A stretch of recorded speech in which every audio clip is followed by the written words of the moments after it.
Ahora bien, para ir dándole situación a esto, le quería pedir favor a una persona que me pueda leer la primera parte de la introducción. Solo eso necesito que me ayude a leer. Si me puede alguien hacerme el favor. Se me escucha bien. Sí, sí, se te ve bien, se te escucha, Diego. Ok, la asignatura de Teoría Administrativa 1 proporciona un profundo viaje en el mundo de la gestión organizacional, explorando los fundamentos, las corrientes históricas y las teorías que han dado forma a la disciplina de la administración. Continúo. Gracias. No, no, no. Ahí quédate. Gracias, muy amable, excelente. Bueno, como hizo su compañero, esta asignatura lo que nos permite a nosotros es conocer un poquito sobre los aspectos de la administración, en cierta manera. Habíamos dicho la vez pasada, ¿verdad? Es teoría, mucha teoría, ¿verdad? Y ustedes creo que ya vieron el PDF de la unidad, en donde encontraron un montón de información. E incluso falta más, porque recuerden de que yo les dije que yo les quito cierta información y la presento acá en la clase, ¿verdad? Principalmente, en donde ustedes van a decir, hey, eso no está. ¿Cómo se dan cuenta? Porque vieron el PDF. Entonces, lo importante ahorita con la asignatura es que primero que todo tengamos bien claro cuál ha sido como la evolución, la transformación, los cambios de la administración en el tiempo primeramente, ¿verdad? Me van a preguntar, bueno, ¿y eso para qué va? En este caso lo que se busca es que tengamos un conocimiento general de cómo hemos venido cambiando y cómo es lo que trabajamos hoy en día. Que puede ser algo como una curiosidad que puede ocurrir, digamos así, en nuestro día a día.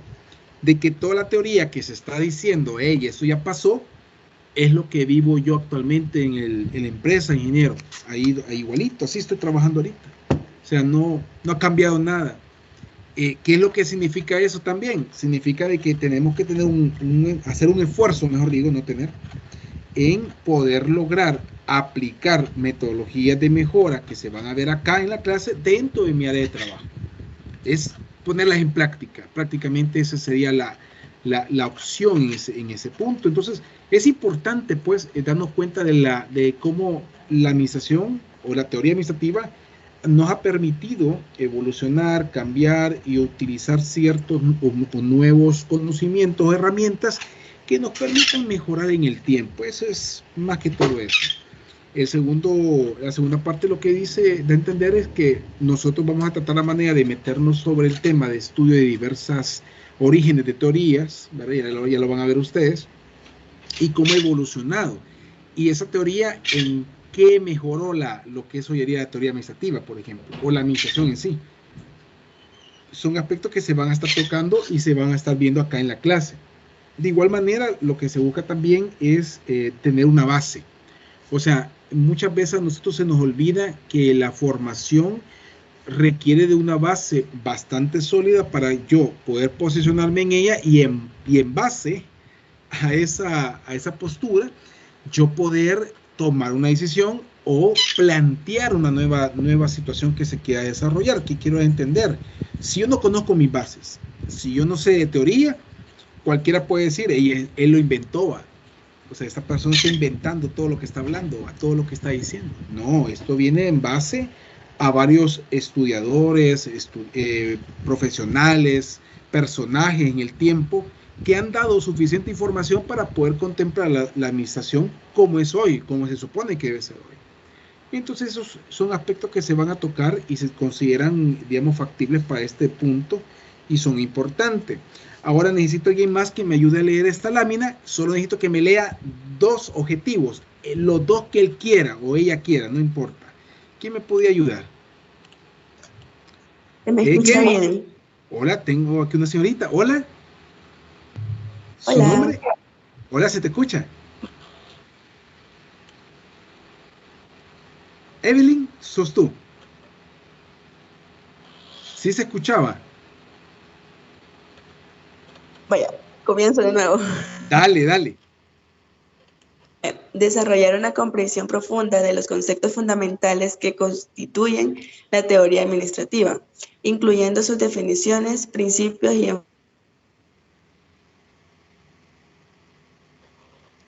Definiciones, principios, ahí se nos cortó un poquito.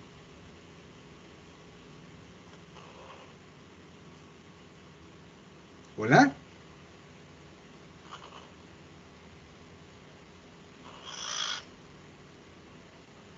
Hola, creo que Marjorie tuvo un problema, Marjorie, pero ahí creo que había levantado la mano Kevin. Tenía un Kevin por acá. Sí, ingeniero. Hola. ¿Sí me ayudas? Vamos con el número 2, examinar la evolución de la teoría administrativa a lo largo del tiempo, identificando las corrientes principales y comprendiendo cómo han influido en las prácticas de gestión contemporáneas. Excelente. No sé si sigo o me quedo con esas Una o más, termino la una lámina. más, Lete, una más. Aplicar las teorías administrativas estudiadas a través de la resolución de estudios de casos prácticos, fomentando la capacidad de los estudiantes para aplicar conceptos teóricos en situaciones del mundo real. Ok, gracias, Kevin. Ahí sé que Marjorie nos ayudó, no te preocupes, Marjorie, el esfuerzo vale la pena. Así que vamos bien. Ok, y gracias, Kevin. En este caso, las dos que leyó su compañero, en este caso, va buscando en cierta manera que ustedes tengan conocimiento para poder aplicar alguna herramienta principalmente. Eso es lo que se busca. Aquí a lo largo de toda la asignatura, o sea, va a llegar un momento en más de alguna, si no me recuerdo, creo que en la final de la segunda o inicio de la tercera, en donde vamos a tener un abanico de herramientas que nos va a permitir desarrollar una administración, por decirlo así, perfecta, ¿verdad? Pero obviamente es todo escalonado, es todo con una evolución y el tiempo va cambiando y mejorando. Entonces, esos son aspectos que se van viendo en la parte de la asignatura en general. No me detengo a leer los demás porque esos ustedes los van a vivir y igualmente todo eso ya está en la plataforma, ¿verdad? Por si no, creo que también lo coloqué acá en el grupo de WhatsApp, ¿verdad? Ok. Ya les contesto ya lo que me están preguntando. Entonces, ahí también coloqué el PowerPoint, pero no, el PDF sería, para que ustedes lo tengan, ¿verdad? A la mano con el trabajo, con la tarea también. Ok. Dentro del contexto de la administración existen problemáticas, o sea, no importa qué tipo de empresa, qué tipo de organización estemos hablando, siempre hay problemas, siempre ocurre algo que está fuera del control de la misma organización. Aquí hay algunos ejemplos, ¿verdad?, de problemas actuales que pueden tener varias empresas, o sea, no quiere decir que ya tengo destinado qué problema tiene cuál, ahí va a depender de la empresa que se está investigando. Por ejemplo, en la parte de la globalización, las empresas que operan a nivel internacional enfrentan desafíos administrativos, dice aquí, relacionados con la gestión de equipos remotos, ¿verdad? Deficiencias culturales, regulación internacional y logística global. Todo eso me suena como lo que nos ocurrió en la pandemia, ¿verdad? En donde se nos dificultaron el tema de traslado de materia prima, el contenedor se me quedó allá en el mar porque no lo pude despachar, no lo pude sacar, tuve que mandar al personal o a toda la gente a la casa para que trabajen desde casa por la computadora. ¿Cómo voy a administrar a esa gente? ¿Cómo sé si esa gente está haciendo su trabajo o realmente no? ¿Verdad? Entonces, ese aspecto es generalizado, es a nivel mundial. No es algo que solo la empresa donde yo trabajo le pasó. No, le pasó a todo el mundo. ¿Verdad? Entonces, la suma de todo ese montón de problemas, imagínense, ¿verdad? ¿Cómo estamos en esa situación? ¿Verdad? De ahí tenemos lo que son estrategias de marketing y competencia, la identificación y ejecución de estrategias efectivas, así como la gestión de la competencia. ¿Qué damos a entender aquí? ¿Cómo cambió la negociación ahora en día con respecto a allá en el 2019 antes de la pandemia? ¿Cómo lo hacíamos antes? ¿Cómo lo estamos haciendo hoy en este momento? Sumémosle a todo esto, yo sé que hablan de marketing, pero también la competencia, sumémosle a esto a la factura electrónica, que muchos de ustedes saben de que hoy todas las empresas, creo que las tienditas se van a salvar, creo, porque no están en el sistema del Ministerio de Economía, en donde no van a facturar. Pero de ahí todas las empresas, todos los bancos, sí o sí, deben de tener factura electrónica. No hay otra opción, ¿verdad? Entonces, esos son los detalles que hay que contener, hay que tener bien claro para poder desarrollar, digamos, una organización en el tiempo. Y cómo esta asignatura nos permite conocer esa situación también y cómo podríamos solventar, que creo que es lo más importante.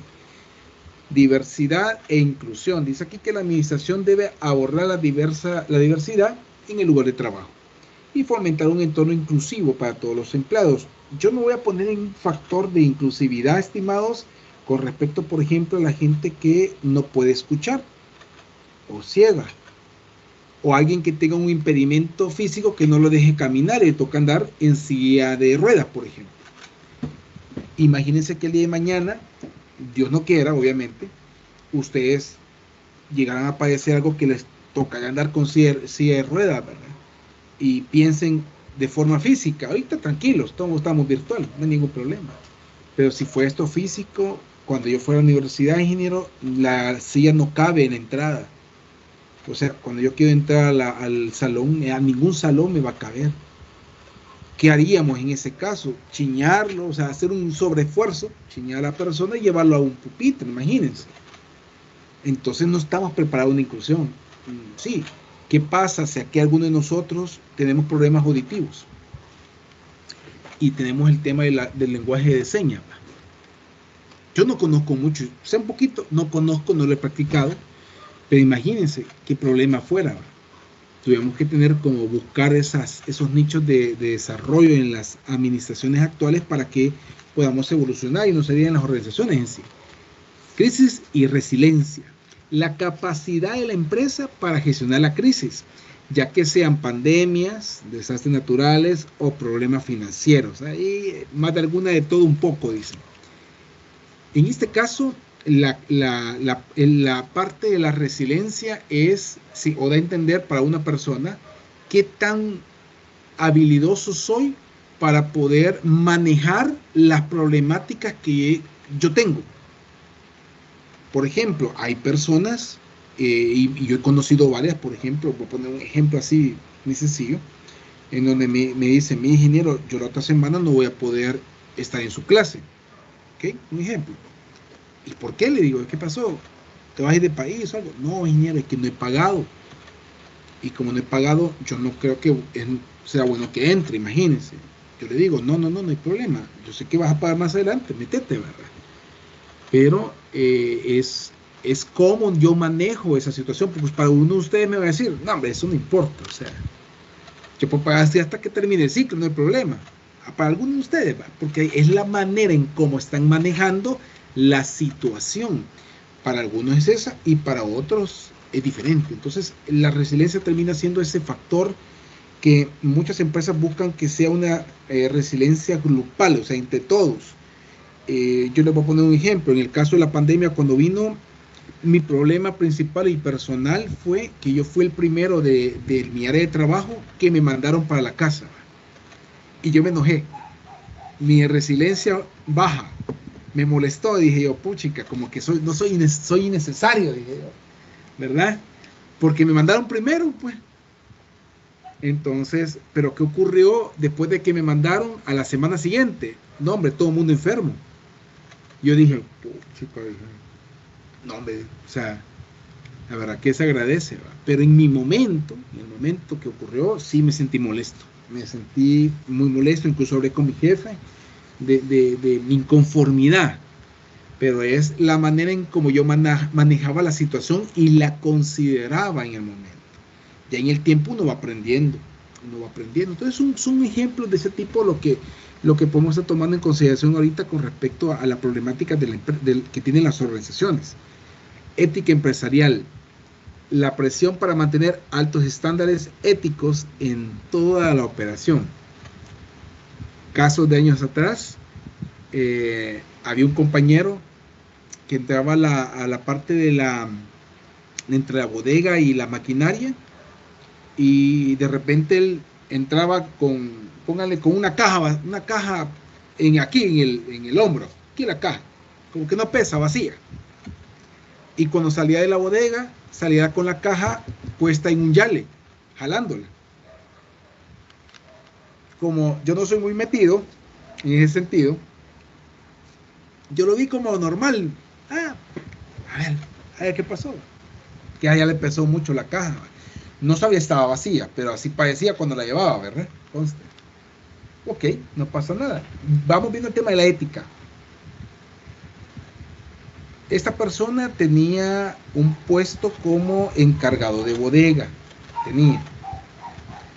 Al día siguiente yo me fui. Yo vi eso y me fui. Regresé. Cuando yo regresé en la mañana en la oficina, vi la misma caja en un lugar dentro de la oficina.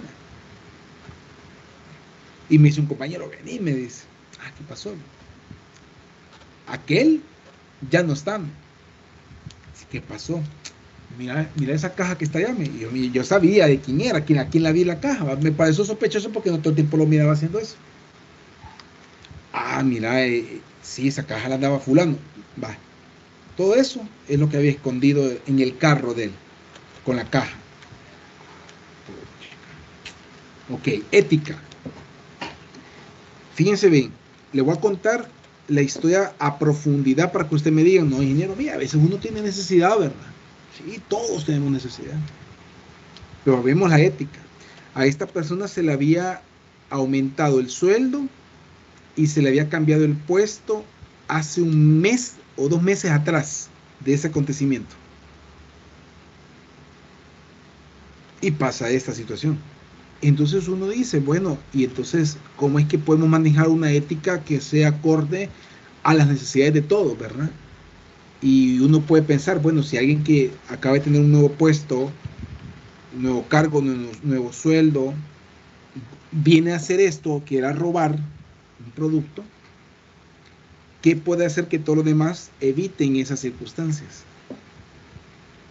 Entonces ahí es donde se vuelve bien complejo el tema ético, en donde se vuelve ya la generación de campañas, ¿verdad? Ya se dice, la empresa hace campañas tanto por correo, nos mandan a capacitación, en donde nos dicen, nos dan a entender cuáles son los valores, cuáles son los principios de la empresa y qué es lo que esperan de nosotros, ¿verdad? Entonces, es un factor, vuelvo a mencionar, es un factor que hoy en día está afectando a las organizaciones. O sea, no es que al azar lo seleccioné, no, es una de las principales, digamos. Gestión del cambio. La resistencia al cambio es una preocupación constante en la empresa. Ya les dije yo que yo sentía como que no quería hacer eso de irme para mi casa. O sea, me quería resistir, ¿verdad? Aunque fuera por mi bien, pero no me gustó. Entonces, la gestión del cambio es muy importante. Es como el caso de recibir clases acá de modo virtual. Para muchos de ustedes posiblemente dirían, hey, yo quisiera todas las clases que fueran presenciales, todas. No puedo virtual, no me deja la cabeza, me distraigo muy rápido. Pero el mundo en cierta manera ha cambiado, ¿verdad? Y esta es una oportunidad. Ahí donde vemos las conveniencias. Hey, yo vengo desde allá abajo de Opico, ahorita hay tráfico. Entonces, si van a ver, hay tráfico. Y uno dice, bueno, por lo menos me voy a quitar el pasaje, por decirlo así, ¿va? Y el tiempo de estar bajando desde ahí arriba de Santa Tecla, ¿va? Entonces, esa oportunidad es la que estamos convirtiendo ahorita como un agente de cambio, en donde yo puedo decir, hey, voy a ver mi oportunidad, la ganancia por actuar de esa manera, por realizar esa actividad, por generar esta información, etcétera, etcétera. ¿Qué es lo que es en beneficio para mí? Ahí lo demás sería los complementos, ¿verdad? Que puede ser, bueno, yo pago porque me den una buena clase, ¿verdad? Entonces mi expectativa ahorita es que me den la clase lo mejor. Y eso es lo que tratamos la manera acá en la sesión, y ustedes ya lo están viviendo en otras asignaturas, y espero que en esa también, para poder desarrollarlo, ¿verdad? Para poder desarrollarnos nosotros como propios estudiantes y tener la capacidad de obtener toda la información que se está presentando y lograrla entender, ¿verdad? Y esa es parte de la gestión del cambio. Gestión de talentos. Atraer, retener y desarrollar talento es un desafío. Muchas veces en las empresas, y ustedes han visto eso, no me van a dejar mentir, la recepcionista es abogada. La recepcionista, la que está teniendo el teléfono, ella estudió abogacía y ya 1 año le falta, solo la tesis ya terminó. Pero ella donde está trabajando como recepcionista. Hay gente que está, por ejemplo, en el área de producción y tiene muchas habilidades, por ejemplo, en informática. Un detalle. Hay un montón de ejemplos. Y está en planta, va quemándose las manos ahí, cortándosela con los cuchillos, depende de la producción que se esté haciendo. Pero esta persona tiene esa habilidad y ahí donde está no la podemos utilizar. ¿Qué hacen algunas empresas? Ya que en todos donde ustedes se encuentran, me imagino que hacen lo mismo. ¿Qué es lo que hacen? Llega la empresa, hace una evaluación de las personas, los estudios que están realizando, ¿verdad? Y en base a eso, cuando se abren plazas nuevas, se dicen, hey, espérate, en nuestro estándar, aquí hay una señorita, aquí hay un caballero, aquí hay alguien que están ahorita en administración de empresa, por ejemplo. Y necesitamos abrir una plaza nueva. Vaya, hagamos una cosa, le dicen, ya que los encontraste, y entrevistarlos, decirles en qué estado está su proceso de tesis o de universidad, para ver de qué manera los podemos ir injertando en el proceso, ¿verdad? Entonces, esas son las cosas que ayudan a desarrollar, digamos, a los posibles talentos que tengamos internamente, ¿verdad? Esas son las cosas que se... Entonces, ¿hay problema en todo eso? Claro que sí, para bien o para mal, ¿verdad? Entonces, la empresa busca de una manera u otra canalizar todas estas dificultades y poderlas desarrollar en el tiempo, ¿verdad? Buscar poderlas, digamos, disuadir o que todo esto no sea un problema, sino que una ganancia para la misma organización, ¿verdad? Y buscar el ganar siempre, ¿verdad? A todo esto nos hacemos una pregunta. ¿De qué trata la asignatura de la teoría administrativa 1? ¿De qué trata? ¿Verdad? Dice aquí que es una asignatura que introduce el estudio de la administración con un objetivo de proporcionar a los estudiantes los fundamentos teóricos y conceptuales de la administración misma, así como las herramientas necesarias para comprender y aplicar los principios administrativos en un nivel práctico. O sea que aquí en este nivel es aprender la teoría para poderla tomar en práctica para las próximas digamos, actividades que se quieran realizar. Tenemos la teoría administrativa 2, que en teoría tienen que ocupar la información que estoy prestando ahorita para ya formular cómo crear, por ejemplo, emprendedurismo, su propio negocio. Yo trato la manera de también pensar de que el día de mañana ustedes van a tener su propio negocio y van a ser dueños de lo suyo. El emprendedor es una historia, ¿verdad? De cómo trabajar y el sufrimiento en la calle, ¿verdad? Rebuscarse por su cuenta, todo eso. Pero si ustedes tienen bases teóricas, pueden tener como una ventaja ante alguien que no las tenga. En el espectro de qué, de la formación de empresas, en la creación de la empresa, en qué es lo que necesito conocer para poder desarrollar una organización o una posible empresa que tenga ya futuro, etcétera, etcétera. O sea, son todos esos montón de aspectos que se van a considerar en este contexto.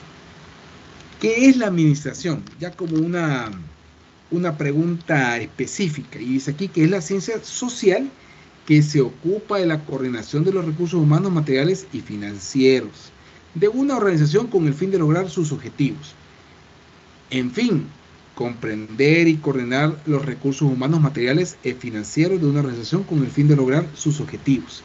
Identificar las principales etapas del desarrollo de una administración y su pensamiento administrativo. Si se fijan, estamos pensando cómo construir una organización. Si en esa construcción yo necesito un gerente de producción, tengo que definirlo por qué. Muchas veces los dueños de empresas, los que ya tienen como esa oportunidad de decir, hey, voy a hacer una empresa, mañana voy a comenzar, vaya. Muchas veces ellos son los tólogos. Él es el vendedor, es el gerente general, es el contador, es el todo. Y así comienzan las pequeñitas empresas, que son todo, pues al final. ¿Qué debemos de hacer nosotros? ¿Qué es lo que debemos construir, digamos, ya que tenemos esa posibilidad de poder desarrollar una empresa desde cero? Hacerlo de una manera que sea constructivista, que se vaya desarrollando en el tiempo. O sea, no necesito de entrada contratar a 100, o, por decirlo así, ¿verdad? O 3 gerentes, ¿ya? Sino que definir realmente cuál es mi núcleo de oportunidades de crecimiento para esa organización y en base a eso poder desarrollarla. Entonces son contextos que se van evaluando con respecto a sus puntos. En sí, la empresa es la que se va a crear, y la empresa es un conjunto de recursos, personas, procesos, instalaciones, edificios, lo que ustedes consideran que es necesario para que se cree esa empresa. La organización dice aquí en la que un conjunto de personas o una sola transforma diversos recursos en bienes y o servicios que satisfagan las necesidades con la finalidad de obtener beneficios económicos. O sea, es el contexto general de lo que es una empresa, es lo que se busca. Dentro de lo que es la empresa, obviamente, el dueño tiene que ganar para poder desarrollarla, para poder hacerla que vaya creciendo en el tiempo. Y dentro de eso aparecen los recursos. O sea, ¿qué necesito entonces para poder formar esa organización, para poderla hacer crecer? Yo quiero saber qué hacer. Y tenemos los recursos, dice que aquí que son los medios con los que cuenta la empresa, o sea, con lo que contamos ahorita, y hay tangibles, intangibles y humanos. Y en cada uno de ellos, si ustedes se fijan, aparece, digamos, una estructura ya para ya aplicar una definición, ¿verdad?, sobre cada uno de esos contextos y que estos sirvan como insumo para crear esa organización. Siendo tangibles, infraestructura, máquina, terreno, mueble, capital. Intangibles, la organización, el prestigio, si tienen, por ejemplo, una franquicia, por ejemplo, la cultura que se va a manejar, la imagen, la marca, ¿verdad? Entonces, ese no es tangible, o sea, no lo podemos tocar, pero se vive, se siente. Y la parte humana, ¿verdad? Eso nunca se va a dejar. El conocimiento, habilidades, actitudes y valores son fundamentales para el crecimiento y desarrollo de una organización y que esto nos permita ir creciendo, ¿verdad? Ese es el más que todo eso. Ahora bien, con respecto a los antecedentes históricos de la administración, wow, miren, hay una gran cantidad de pioneros o personajes que en el tiempo han logrado desarrollar, digamos, un crecimiento, ¿verdad? Entonces, pareciera a veces hasta mentira, ¿verdad? Porque es una gran cantidad de personajes que están ahí, ¿verdad? Y lo interesante es saber qué fue lo que se hizo con ellos, o sea, qué lograron, cuál fue el beneficio de que ellos pudieran plantar una semilla para poderla desarrollar, ¿verdad? Entonces, ese sería como en ese caso. ¿De acuerdo? Vamos a continuar ahorita con esta parte, ¿verdad? Como los temas de antecedentes. ¿Me ayuda alguien a leer esta lámina, por favor? Si me hace gran favor. ¿Quién me puede ayudar? Fátima, si nos hace el favor. Antecedentes históricos de la administración. La historia de la administración como ciencia es reciente, ya que pertenece a un producto característico del siglo XX. En la realidad tienen poco más de 100 años y es el resultado de la contribución de diversos precursores, filósofos y empresarios que fueron aportando con sus obras y teorías a que la administración moderna sea una disciplina. Gracias, Fátima, muy amable. En el caso, quiero ver si tengo algo más por acá. Aquí, permítame, que no había visto que tenía alguien pendiente. Ok.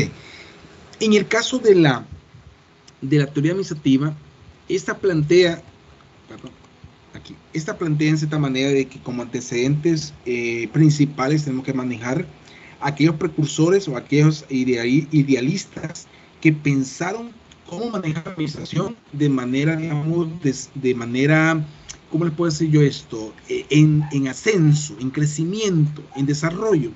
O sea, muchos antepasados, por decirlo así, miraban a veces las empresas como un monstruo, como alguien que no valía la pena, como una entidad que no me permitiría crecer o que solamente me va a servir por un momento específico, gano dinero y me voy.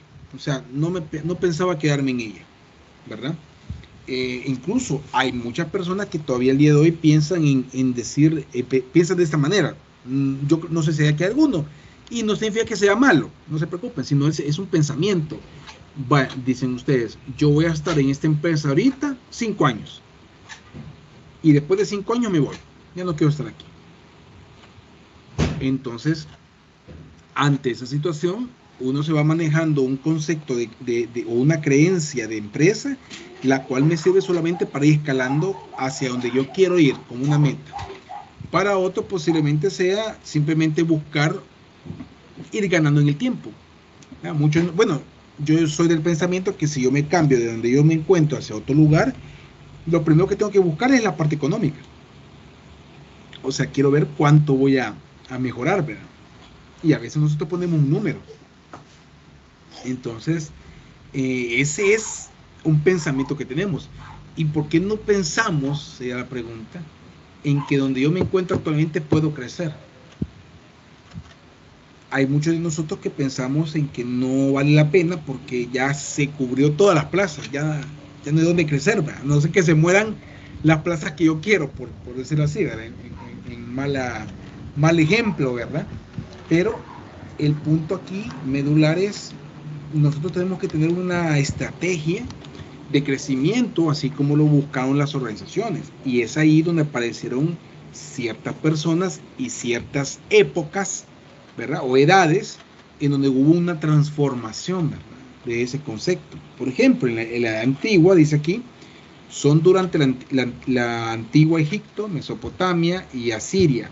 Se atestiguaron la existencia de dirigentes capaces de planear y dirigir los esfuerzos de millones de trabajadores en obras monumentales, como serían las pirámides de Egipto. Ese es el primer punto. O sea, imagínense el capataz que está a cargo de eso, el ingeniero que está a cargo de esa, de ese proyecto, imagínense, ¿verdad? En aquella época, hace años, posiblemente más de alguna vida era, ¿verdad? No era el mismo capataz en todo el tiempo.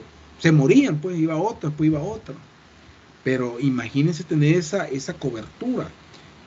Monumentos como serían las pirámides de Egipto, los papiros egipcios, dicen en el año 1300 a.C., indicaban la importancia de las organizaciones y la burocracia pública. En China, los escritos de Confucio sugerían prácticas para la buena administración pública. Aquí hay algo bien interesante en este factor, en esta época. En su momento todo era como bien organizacional a un nivel de gobierno. O sea, la empresa era un gobierno. Y así, en teoría, sí sigue siendo hoy en día. Pero es el único. No había más. O sea, y si habían más, creo que eran los mercaderes o los que vendían así sus objetos de forma particular. Pero en la edad antigua lo interesante fue de que el gobierno como tal se vio involucrado a desarrollar, o sea, a ver, eso es bien interesante. Si no me creen, les pido de favor que investiguen. Muchos de los gobiernos de esta época pensaban que todo el país o todo el imperio, lo que lo podemos llamar, su utilización o su desarrollo era en base al crecimiento conjunto. Sí habían, no vamos a decir que no, sí habían clase obrera, los guardias o digamos intermedia y la alta. Había un reinado, eso era como parte de un sentir. Incluso en temas de historia, en la parte de gobernanza, el que quedaba como rey, obviamente, que chivo, ¿verdad?, iba a tener oro, iba a manejar, iba a estar en sus lujos, pero si se equivocaba, podría ocurrir un atentado por parte de todo el pueblo ante esa persona. O sea, si te equivocas, no era, ya no te vamos a elegir, sino es, mira, te vamos a matar. O sea, en ese contexto, porque nos arruinaste, ¿verdad? Entonces, en esa época ese pensamiento estaba como recurrente. En el tiempo, en la edad antigua igual, desde la antigüedad dice, la administración ha recibido la influencia de los filósofos como Sócrates, Platón y Aristóteles. Estos eran pensadores, ¿verdad? Ellos lo que hacían era darnos como preguntas de reto, plantear, digamos, ciertas circunstancias y cuál era mi toma de decisión, qué es lo que iba a elegir yo, para poder, digamos, responder ante esa pregunta. Y lo importante en este punto era de que nosotros requeríamos de ciertos personajes o ciertas personas para que nos dieran una guía, ¿verdad?, hacia dónde podíamos ir. hay unos imperios que ocupaban sinagogas o ocupaban, digamos, ciertas áreas, ¿verdad? Voy a mencionar así como para el contexto, como la asamblea, ¿verdad? En donde existía cierta cantidad de personajes, en donde llegaba el rey a escuchar, ¿verdad? Que para bien o para mal, si estas personas podían cambiar, digamos, de cierta manera los puntos de vista que quería el pueblo, ¿verdad? O sea, tratar la manera de persuadir al rey o al líder para que haga algo contrario a lo que buscaba el imperio, pero el líder decía, si me dices tú, es porque el pueblo lo quiere. Entonces son cosas, ¿verdad?, que se plantearon en ese momento, y se fijan el contexto de organización se está manejando, se está transformando en ese momento, no está creado todavía. La influencia de las iglesias católicas fue parte del desarrollo de las organizaciones y fueron base de la jerarquía de la autoridad ejecutiva. O sea, si ustedes saben, la creación de la estructura organizacional de una iglesia es bien similar a la de un equipo militar, por ejemplo, o un gobierno militar. Es bien similar. O sea, y en ese momento y en esa época no se tenía el contexto claro de cómo, digamos, de crear esa organización. O sea, quién va a ser el líder, cómo va a dirigir, quiénes sean los plebeyos, etcétera, etcétera. O sea, no teníamos clara esa información, pero en el tiempo se logró obtener eso, ¿verdad? Con respecto a esos cambios que muchas organizaciones o muchos países comenzaban a desarrollar. De ahí viene lo que es la Edad Moderna, ¿verdad? Al inicio de la Edad Moderna, dice la filosofía estudiada, gran variedad de temas ajenos a la administración. Pero debemos mencionar al francés René Descartes, quien creó las coordenadas cartesianas que dieron impulso a las matemáticas, dando el origen a este método, el cual influyó de manera decisiva en la administración científica, la teoría clásica y la neoclásica de la administración. O sea, por medio de conocer los números, logramos identificar una forma en cómo yo puedo saber si estoy haciendo bien las cosas o no, ¿verdad? En base a una valorización de mi cumplimiento, de mis leyes, de lo que yo crea como rey, imagínense. Entonces se comenzó, ¿verdad?, a tomar eso en consideración. Adicional a eso, también se vio como una mejora en el desarrollo de las organizaciones para poder fomentar, digamos, de cierta manera, que los conocimientos de las personas ya tuvieran un valor, o sea, ya remunerar con un valor específico. Ya no, antes no era, te voy a dar unas 5 rubias. Rubias eran los monedas, pónganlo, oro, tesoros. Ok. Whatever, o sea, eso es todo. Pero, ¿qué significa para alguien que esté dando alguna actividad especial? Vaya, ¿me va a dar lo mismo? ¿O va a ser menos? O sea, ya comenzábamos a ver la parte de cómo yo voy a contextualizar la economía en el pueblo, en la ciudad, en el reinado, ¿verdad? Y no se diga en los pequeños mercaderes que habían ahí, ¿verdad? Para que pudiéramos irnos desarrollando en el tiempo. ¿Ok? Entonces este personaje introdujo esa parte y nos permitió, digamos, de cierta manera, tener ese como contexto. De igual manera, la administración durante la edad contemporánea tuvo una marcada influencia por cambios radicales en aspectos económicos, por lo que acabamos de decir, sociales y políticos por las otras dos eras, originados por la revolución industrial, a la cual se define como el conjunto importante de innovación técnicas sugeridas en la Gran Bretaña entre los años 1780 a 1914, que modificaban las tradicionales técnicas de producción. Este momento, en la Edad Moderna, transformó completamente lo que nosotros conocíamos como producción artesanal, por ejemplo, a una transformación en una producción más mecanizada, automatizada, por decirlo así, en ese momento, ¿me entienden? O sea, ya se comenzó a comprender de que los negocios o el crecimiento de algunas industrias van en base a la cantidad, calidad y continuidad del proceso que se está haciendo para poder entregar ese producto o dar ese servicio. Es ahí en donde en conjunto nosotros podemos decir, hey, mira, ¿cómo podemos hacer para mejorar tal cosa? ¿cómo podemos hacer nosotros para desarrollar tal cosa en nuestra industria, en nuestra empresa? Entonces aparecieron esos personajes, ¿verdad?, en el tiempo que nos permitieron ir desarrollando eso, ¿verdad? En la era contemporánea, la revolución industrial puede dividirse en dos etapas. Una son por periodo de tiempo, desde 1780 a 1860 y de 1860 a 1914. Y entre ellas hay una diferencia. La primera se llama revolución industrial o revolución del carbón y el hierro. Para los que no saben mucho sobre ese contexto, es cuando nos dimos cuenta, mejor digo, de que el hierro y el carbón eran sumamente importantes para lograr desarrollar la industria y mecanizarla de la mejor manera, porque acordemos de que era construir motores. Ocupábamos el carbón para con el fuego nos diera la potencia para poder utilizar motores, por ejemplo.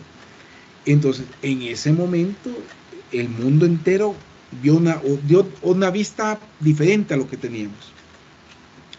¿Qué pasó el siguiente periodo? En la segunda revolución industrial o revolución del acero y la electricidad. Dejamos de ocupar el carbón y el hierro. El hierro era muy pesado, o sea, durable, o sea, tenía una alta potencialización en su proceso productivo, o sea, construías una máquina de hierro y te duraba, creo que hasta el día de hoy, o sea, el hierro, ¿verdad?, sin ningún tipo de transformación o agregando otros insumos.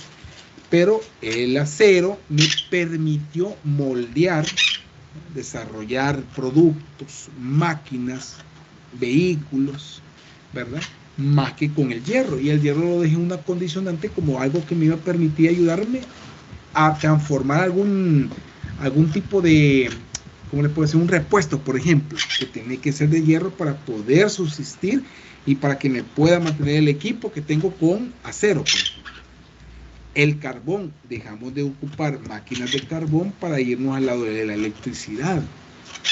Fue una transformación de años. O sea, acuérdense que al inicio, por ejemplo, que los trenes con carbón, ¿verdad?, en el tiempo dijeron, mira, el carbón contamina, ¿va?, y es caro, se acaba. O sea, tanta cantidad de carbón tienes que llevar, bueno, un contenedor tienes que llevar en el tren, ¿va? ¿Qué pasó con la electricidad? Quítate el contenedor, hoy pone asientos para llevar más gente y ponerlo eléctrico. O sea, se va viendo la transformación en el tiempo. También tenemos una línea de tiempo de la teoría administrativa que proviene de 1900, ya que esta se vuelve la edad clásica, de 1951 al 79, edad moderna, de la 80 a la 2010, contemporánea, y de la 2010 en adelante ya se vuelven tendencias. Las tendencias en donde nosotros nos encontramos significa ocupemos todo lo que antes se llevó a cabo. Todo lo que se pensó, se desarrolló años atrás, apliquemos hoy aquí. Por eso que incluso a veces ustedes pueden observar de que existen experimentos o están haciendo algún tipo de maquinaria o de gestiones ocupando la misma teoría de años atrás, ¿verdad?, sin pensar en que realmente es lo más idóneo para este momento, ¿verdad? Obviamente la tecnología, la computación, todos esos aspectos en las tendencias cambian y nos vuelven más estratégicos. Ya no somos como antes. Le voy a hacer como un ejemplo, ¿verdad? Mire, mamá, quiero hacer una pupusería. Ay, sí, vea, pero no sé si vamos a ganar. Va, mire, yo hice los cálculos y en la computadora en Excel ya saqué de que si usted logra vender mínimo 25 pupusas al día, logramos salir con el negocio. O sea, lo logramos levantar en el tiempo. Pero tiene que ser 25. Ah, sí, hijo, pero ¿qué pasa si no logramos los 25? Ah, ok, existen otras alternativas, hay otras ideas que podemos plantear para poder desarrollar esto, ¿ya?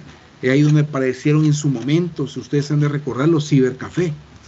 ¿Se acuerdan allá de qué época? Hoy sería un milagro tener un cibercafé, ¿verdad? E incluso las pupuserías en cierto momento había una gran cantidad, luego dejaron de caer y en cierto periodo de tiempo vuelven a aparecer más. O sea, y a veces no en el mismo lugar. Es también otra historia y es más complicado muchas veces cuando es un lugar específico donde la persona vive, por ejemplo. en México, solo como otro ejemplo, apareció algo que se llamaban los OXXO. No sé si alguno de ustedes lo conoce. Los OXXO en México. OXXO es con 2X. O XXO. OXXO. No sé si aquí conocen ese término. Por casualidad. No, nadie. Sí, ingeniero. En varios videos, bueno, por lo menos en YouTube los he visto bastante.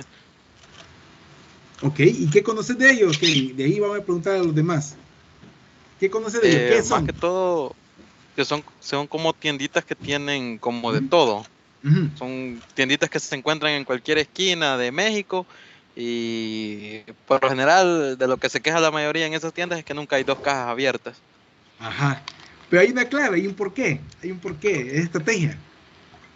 Va, excelente, gracias Kevin, bárbaro. Ahí me decía, bueno. Creo que vi a Diego y no sé a quién más que estaba queriendo comentar algo de eso. Sí, que, bueno, yo había visto también que hay muchos en gasolineras. Y bueno, hablando de lo que me menciona de la estrategia, me imagino que en lo que uno espera a ser atendido, se plantea más qué más comprar o qué más consumir. Bárbaro, bárbaro. No todo es casualidad, dicen por ahí, es marketing, dice el comercial. Pero así es, exactamente, exactamente. Gracias, Diego, excelente. ¿Alguien más iba a comenzar algo sobre el tema de los OXXO? Para que nos diga aquí.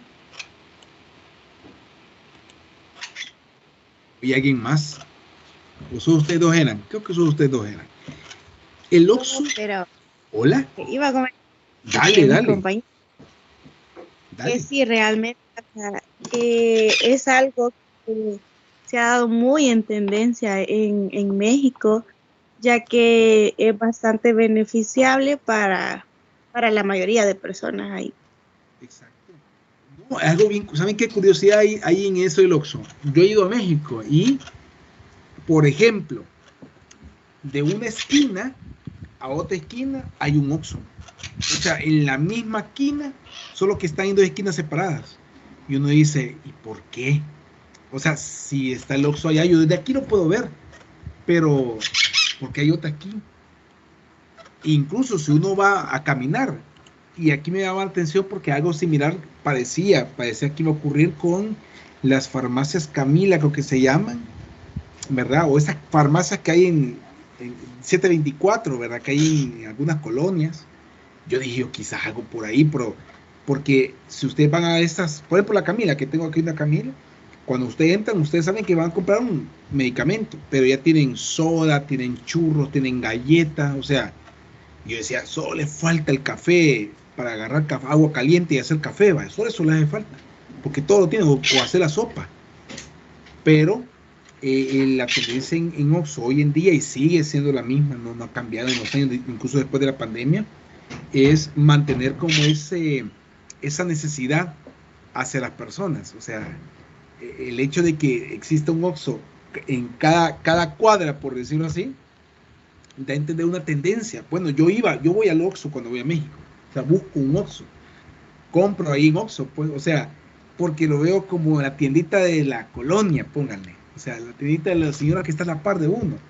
Entonces, algo así se siente, ¿ya? Pero es un negocio que entre el tema de las tendencias, que es lo que estamos platicando, ha surgido, ¿ya?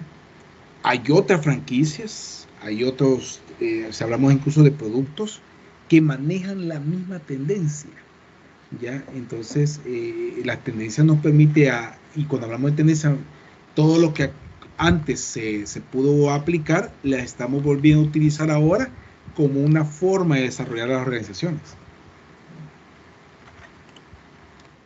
Perro. Gracias por los comentarios. Diego, dime. O dinos, mejor digo.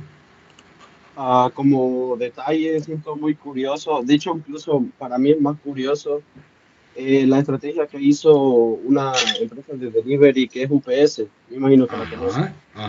Sí.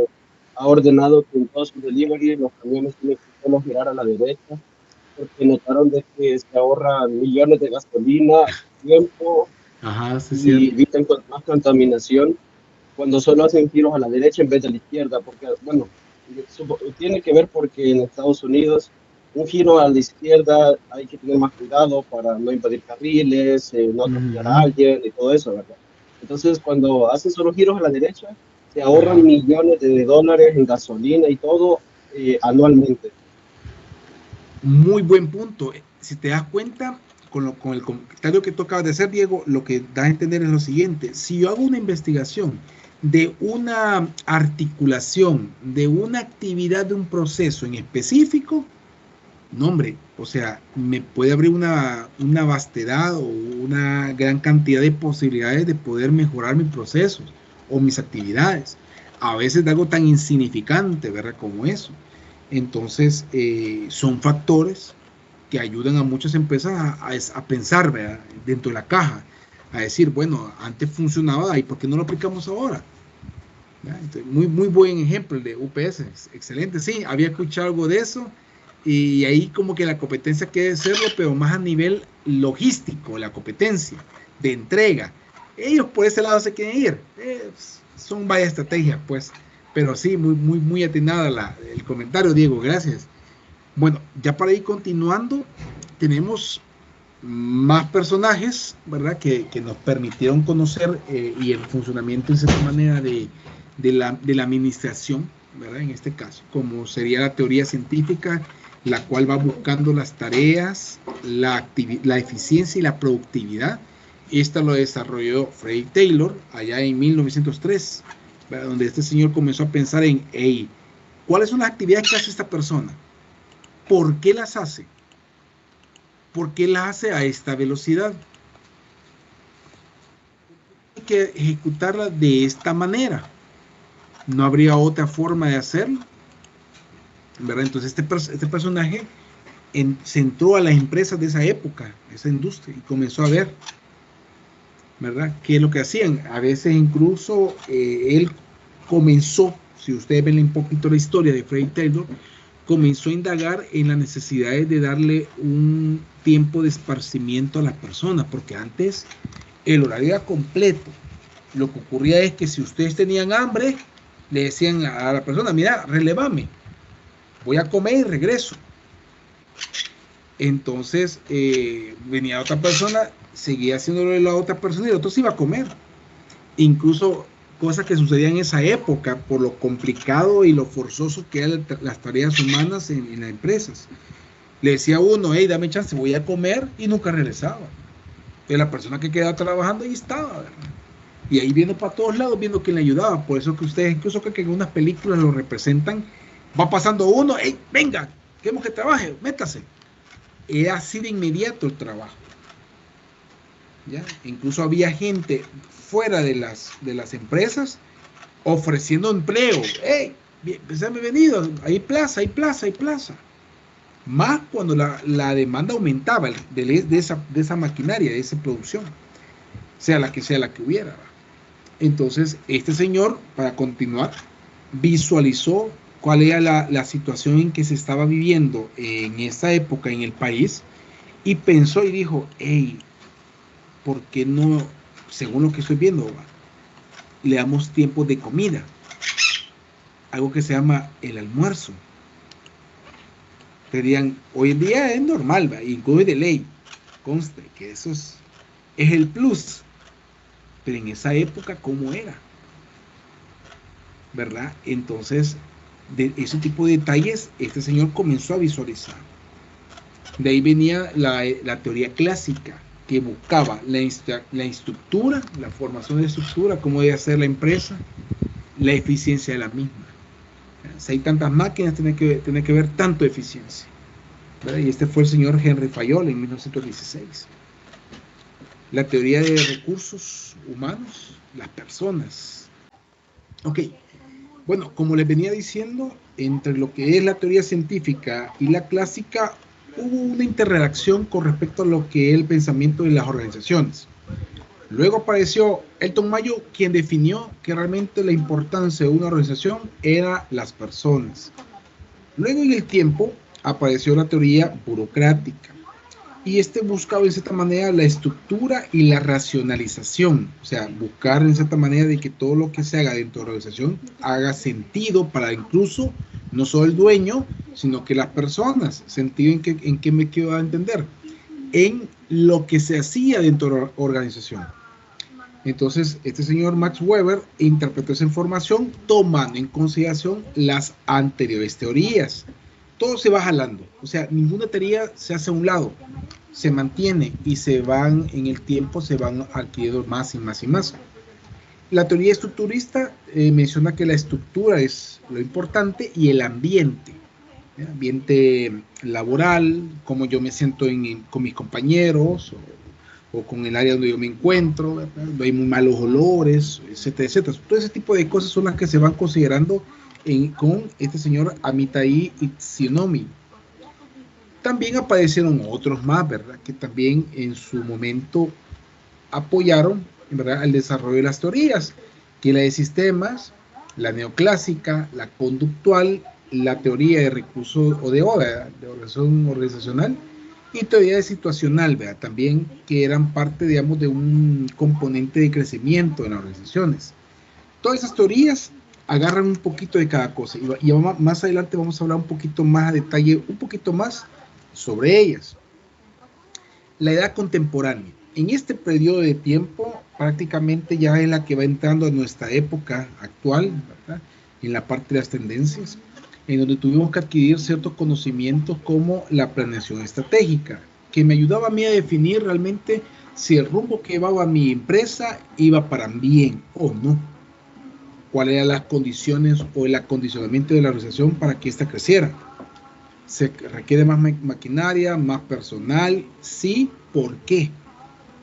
Todo se vuelve más estratégico en ese pensamiento y eso es una razón por la cual incluso muchas organizaciones hoy en día no tan fácil cambian de maquinaria, por ejemplo, porque buscan el planteamiento estratégico. Michael Porter, competitividad. Saber qué es lo que está haciendo mi competencia, saber si ellos van tras algo que yo ya lo estoy haciendo, cómo lo tengo que manejar, qué tengo que desarrollar. Entonces esa ambigüedad de este personaje de entender de que nosotros tenemos la capacidad de poder desarrollarnos en el tiempo, ocupando algunas herramientas que incluso este señor nos dejó, ¿verdad? Es la cadena de valor, por ejemplo, definir bien claro cuál es mi potencial clave de la empresa. O sea, sin eso yo no tengo empresa, ya no funcionaría. ¿Qué hago? Entonces cierro la planta. Es que si no lo supiste manejar, administrar o lo que sea, lo podemos destruir. Entonces ahí aparece lo que es la productividad, la innovación y el factor humano vuelve a ser relevante en ese momento. Edward Freeman, gestión ambiental. Ella aquí habla de los stakeholders, que se refiere principalmente a todas las partes interesadas que tiene la organización. ¿Quiénes son las partes interesadas?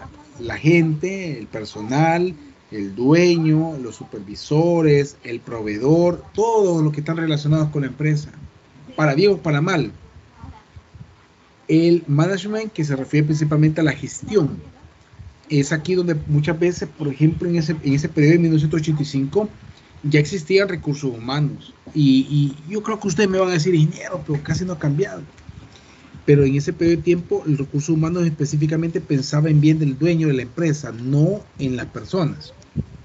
Vuelvo a mencionar, yo sé que ustedes me van a decir, ingeniero, no hemos cambiado, estamos igual.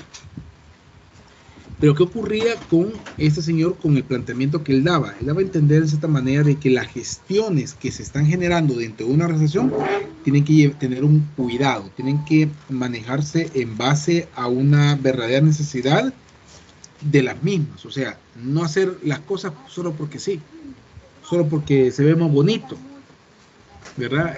Por ejemplo, hay empresas cuando van creciendo, las empresas cuando se sienten como que van subiendo, comienzan a contratar gerentes, gerente de marketing, gerente de bodega, gerente de calidad, gerente. Entonces el organigrama se vuelve bien robusto, ¿va? Bien bonito porque ton de cabecita, ¿va? Pero abajo, ¿qué pasa? ¿Qué hacemos con la mano de obra productiva? ¿Qué le hacemos? ¿Qué ocurre con la gestión de ellos? Entonces este señor planteó, de entender de que si el pensamiento del dueño de la empresa es solamente crecer el área, digamos, de estrategia, que es el pensamiento, digamos, no es que todos no tengamos cerebro, pero la teoría nos da a entender que si sos gerente, sos ingeniero de la UTLA o licenciado de la UTLA, tenés un gran cerebro, ¿verdad?, que lo vas a aplicar aquí. Entonces, en ese sentido, o bajo ese contexto, Edward Freeman determinó de que no es necesario lo que años atrás sí lo estaban haciendo así, de esa manera, o sea, estaban contratando gente solo porque sí. Y de ahí tenemos al señor David J. Tiddis, en 1997, que él daba a entender las capacidades dinámicas, relación de los recursos y la capacidad, el tema de contratación, contratar personal por cualquier cosa, abrir nuevas áreas solamente para desarrollar un proyecto, por ejemplo, ¿ya? Y la dejamos eterna porque ni modo. Este señor enseñó el desarrollo de las áreas de productividad, de mejora continua, etcétera, etcétera, o incluso recursos humanos, en donde esta misma se encargaba tanto de la capacitación, de la implementación de la misma y el del obtener los conocimientos exactos de lo que se espera para dicha capacitación. Entonces, este señor dio a entender ese paso, ¿verdad?, que era necesario que tomáramos en cuenta todas las empresas. Neuromanagement, que el señor Néstor Blaito nos lo dio, que este busca una estrategia que aplica una serie de técnicas propias de la neurociencia. La neurociencia es un factor que en las empresas en Latinoamérica, llamemos Latinoamérica desde México hasta Argentina, Brasil, allá a la otra punta, Uruguay, no lo hemos tomado como en consideración, no lo vemos viable, ¿ya? Ustedes pueden llegar a decir, mire, la neurociencia es importante, ¿verdad? Y permite, digamos, de cierta manera, desarrollar las capacidades del cerebro, del ser humano. Pero realmente en el campo de la mano de obra y todo eso, todavía no se ve cabida. Todavía parece ser, digamos, un contexto muy de estudio, el nicho es de estudio, ¿verdad? Evaluemos.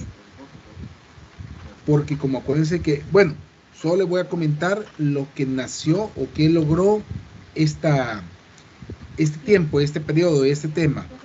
Logró agregar a algunas organizaciones que lo quieren hacer, en Latinoamérica en general, el colocar psicólogos. Un psicólogo que quede de planta en la empresa o en una organización, puede ser un colegio.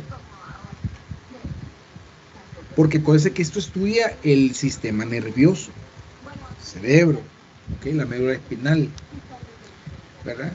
Y lo que busca como objetivo es comprender la estructura y funciones del sistema nervioso, así como los procesos con los que éste lo genera. O sea, aquí esta persona lo que en teoría tiene que definir es tratar la manera de saber qué tipo de persona en base a un perfil psicológico tengo que contratar. Entonces, cuando nosotros nos mandan a hacer ¿cómo se llama esto? Un examen para aplicar una plaza que lleve un examen psicológico, también tiene que ser gracias a este señor, a Néstor. Él permitió desarrollar y agregar esos puntos dentro de una organización, ¿verdad? Que quienes posiblemente utilicen esa información saben de que son útiles, ¿verdad? Y ahí llegando a 2013, ya saliendo de todo este compromiso, la industria 4.0 nace, ¿verdad? Se desarrolla en ese momento. Ya pasan por las demás, las otras 3.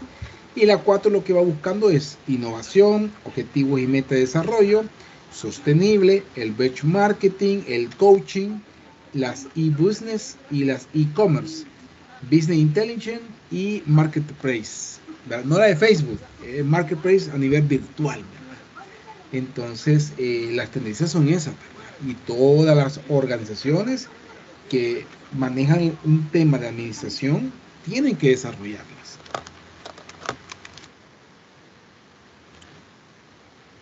Es ahí que a un nivel de contexto teórico, de todo lo que acabamos de hablar, según cada teoría, nos ha convertido nosotros en lo que hoy en día es una organización como la ideal, ¿verdad? Que contenga tanto personal como aparato tecnológico, pero que a la misma vez se construya, se vaya creando en el tiempo. La teoría clásica, vuelvo a mencionar, Henry Fayol fue el precursor. Esto fue allá en 1916. Esta lo que buscó fue basarse en la importancia de la estructura de la organización formal y con las condiciones del factor humano. Ahí tocamos el humano, en este caso para la necesidad de crear la empresa. Contaría, dice, a la teoría de las relaciones humanas, centrada en el individuo y las relaciones humanas igualmente. O sea, ese es el enfoque general de la teoría clásica. La teoría científica, énfasis en las tareas aplicando la ciencia a los métodos y acciones buscando una única eficiencia relevante, en el área industrial. Ahí aplicamos la observación y la medición en ese momento, ¿verdad? Entonces, ¿quién fue precursor de eso? Fray Taylor, ¿verdad? Que fue observar, ¿verdad? Ese momento. La teoría humanística, Elton Mayo, y hablamos de él también un poquito, él buscaba las relaciones humanas y sus movimientos. Modificar el modelo mecánico del comportamiento organizacional. Mecánico significa, bueno, tengo que tratar con esa persona así porque sí. En cambio, con este señor Elton Mayo daba a entender, no, es que no solamente que sí porque sí, tú tenés que ser cortés con esa persona. Habla de él, platicar, conózcanse, porque van a trabajar en conjunto. Alguna duda que algún día tengas, capaz esta persona te va a ayudar a ti. Entonces se vuelve humanista, ¿me entienden? Entonces el comportamiento organizacional y sustituirlo, dice, por otro donde se apliquen los sentimientos, las aptitudes, motivaciones y otros aspectos que añaden al ser humano. Es lo que les contaba, que el Tomayo se enfocaba mucho a las personas, ¿verdad? A su sentimiento, a lo que ellos piensan, la importancia de su comportamiento dentro de una organización. Teoría del comportamiento, Abraham Maslow. ¿Se acuerdan de la pirámide de Abraham Maslow, verdad? La de las necesidades.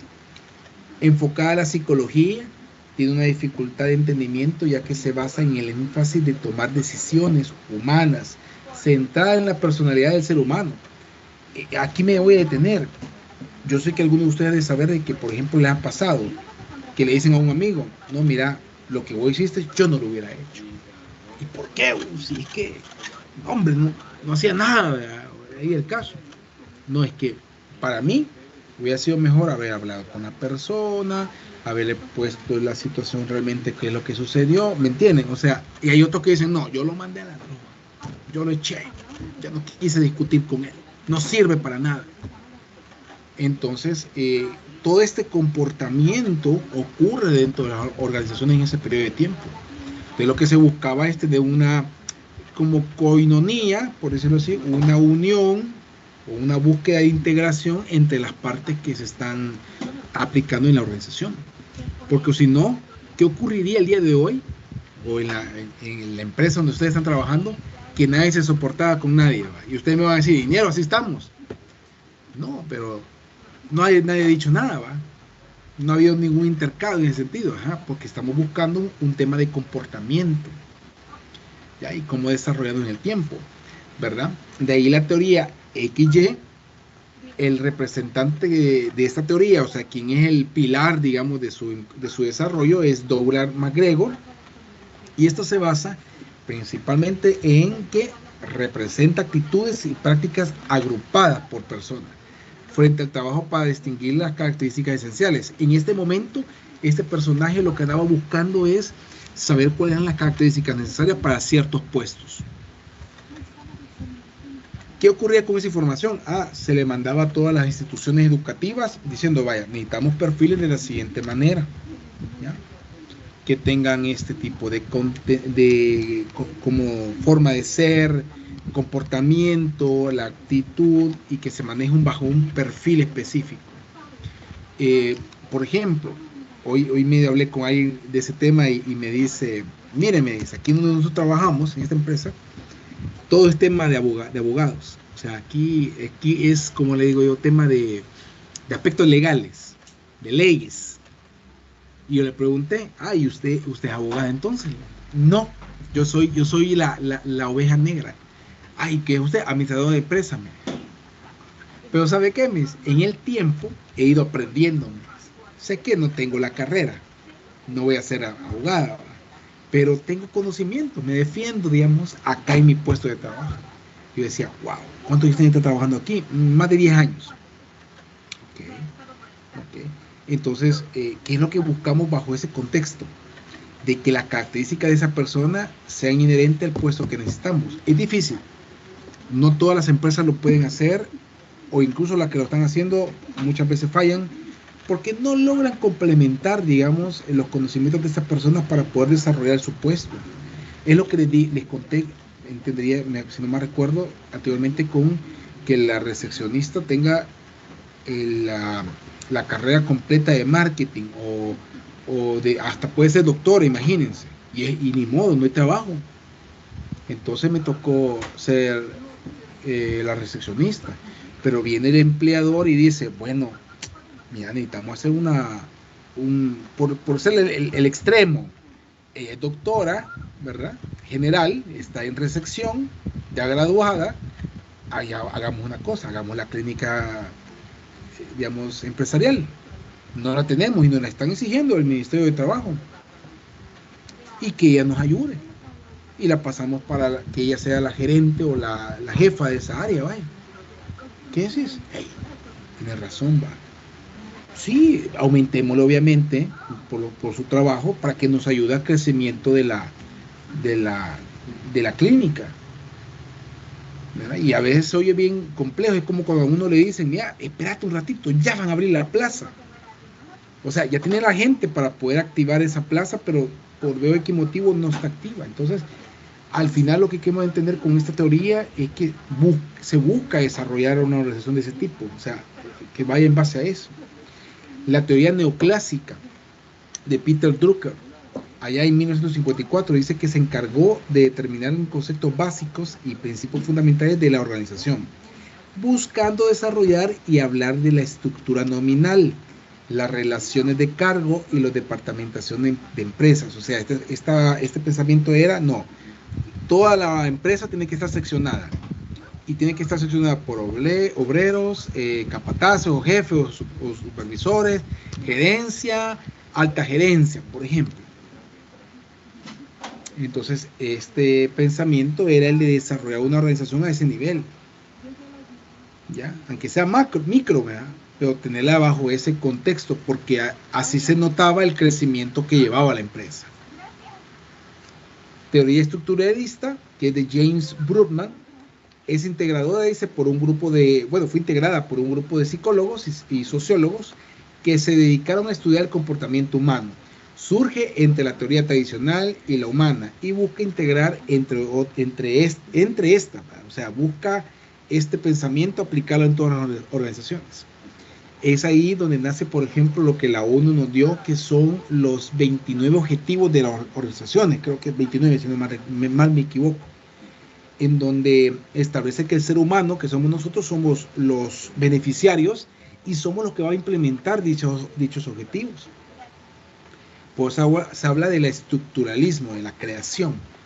Teoría burocrática, Max Weber, determina que para obtener resultados óptimos, toda la empresa debe incluir la división de trabajo, o sea, tener bien claro qué es lo que hace cada quien, una estructura jerárquica de mayor a menor, por ejemplo, pero sí producir teoría y formulación conceptuales, jerárquica, con relación interpersonal entre los miembros, y reglas que regulen su comportamiento, o sea, tener todo ese armazón, pero dejarlo bien claro, ¿verdad? Por ejemplo, cómo esta persona va a llegar de ser operario a supervisor, ¿verdad?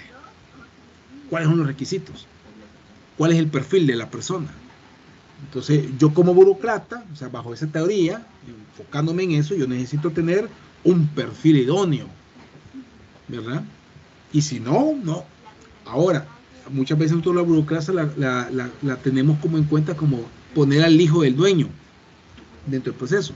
Va dentro de, va dentro de, ¿ya? Pero sí se enfoca en factores humanos directamente, pues. Teoría de sistemas, Ludwig von Bertalanffy. Los supuestos básicos, específicamente la representación del enfoque sistemático, y no busca solucionar problemas, esta teoría, ni propone solucionar prácticas, pero sí producir teoría y formulación conceptuales que permiten crear condiciones de aplicación de la realidad empírica de la organización. Para hablarles en español, ese tipo de teoría lo que busca es hacer sistema de una organización, o sea, ya tenemos la jerarquía, ya tenemos nuestro organigrama, ya sabemos cuál es nuestro perfil, entonces nos plantea en que este tipo de sistema podemos hacer una copia y llevarlo a otra empresa. Y es cuando salen las multinacionales, por ejemplo. Va la creación de multinacionales de cierta manera, donde va creando ese pensamiento. Teoría matemática. Herbert Simon, von Neumann y von Gebsen. Se desarrolló, dice, entre el 1947 y 1954, en ese periodo de tiempo. Se aplica, dice, a la solución de problemas administrativos que se conocen como investigación de operaciones. No es una escuela como tal, sino que es una corriente que se encuentra en varios sectores que enfatiza en el proceso de decisión con los propósitos de cuantitativos y deterministas. ¿Qué significa esto? Con la teoría matemática metimos números a los procesos productivos, a la organización, etcétera, etcétera. Planteamos problemáticas, la logística, distribución, la parte calidad. Entonces, con la matemática podemos definir, aplicarla dentro de los procesos para que me pueda ofrecer información que me permita reducir la problemática que tengo. Ahí aparecen las métricas, por ejemplo, los objetivos de la empresa, por ejemplo, para llegar a la calidad 100%.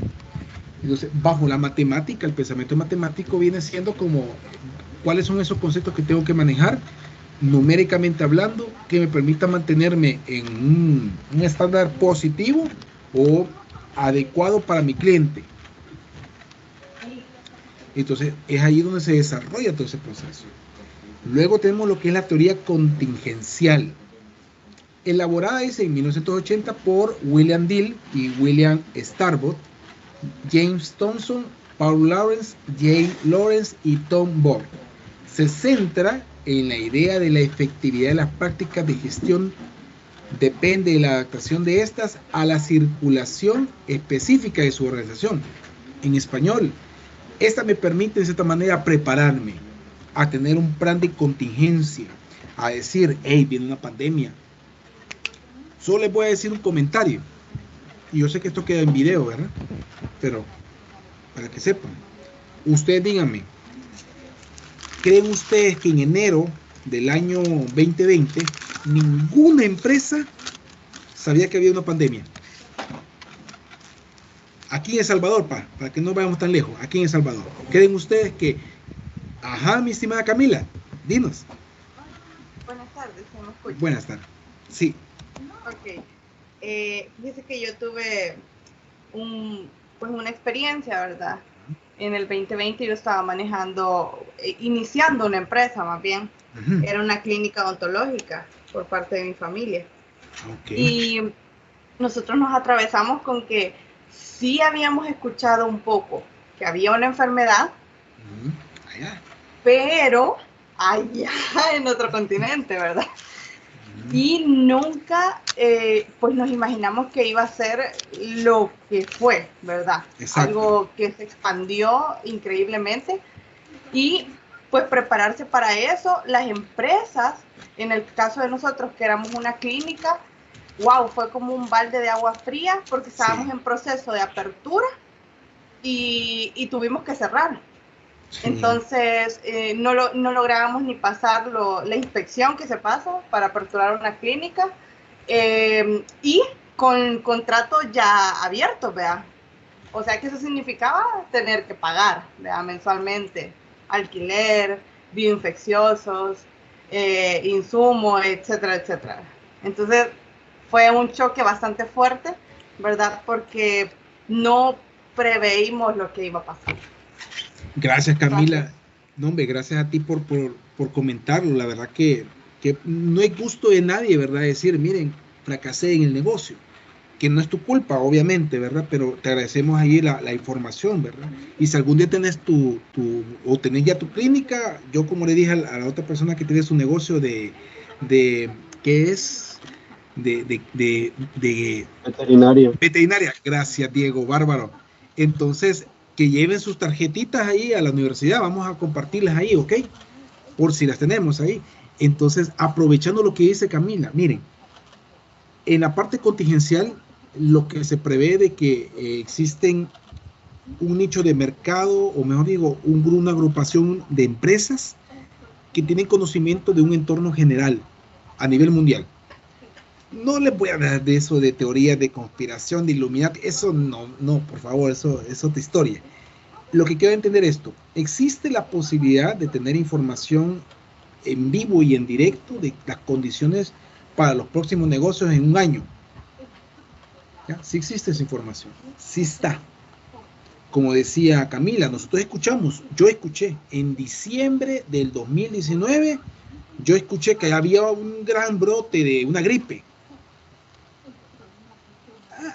Gripe, porque aquí todos los años, ¿verdad? Nos toca andar vacunándonos a cada rato. No el nivel, ¿verdad? No el mismo nivel allá. De repente, ya por enero uno escuchó un montón de cantidad de muertos, ¿verdad? Bien raro, ¿verdad? Y aún estaba allá en China, ya lejitos. Entonces, a lo que voy es esto. Lo que busca esta teoría, o lo que plantea en cierta manera, es que todas las organizaciones que se están creando, de una manera u otra, tienen que manejar el contexto de contingencia. O sea, ¿qué va a pasar si no hay luz? ¿Qué va a pasar si no tengo gente para trabajar? ¿Verdad? Se van incapacitados. Por ejemplo, cuando había paro de transporte, gracias a Dios hay un periodo de tiempo que no hemos tenido paro. Yo tuve en mi mala desgracia vida de laboral que tenemos ahorita, en que había un montón de paro y me tocaba caminar desde allá, de Merliot hasta acá, aquí por Alpe Suizo, por ejemplo. Entonces me tocaba caminar, ni modo, no había bus, y los camiones iban llenos, hasta los de la basura quedaban ray, ni modo.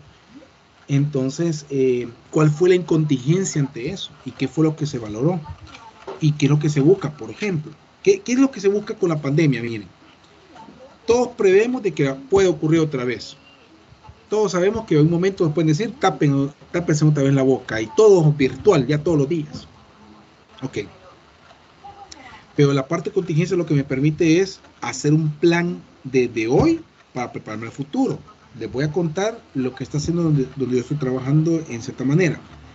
Lo que busca la empresa donde yo trabajo es tener gente cerca, o sea, que labora actualmente lo más cerca posible de estas empresas.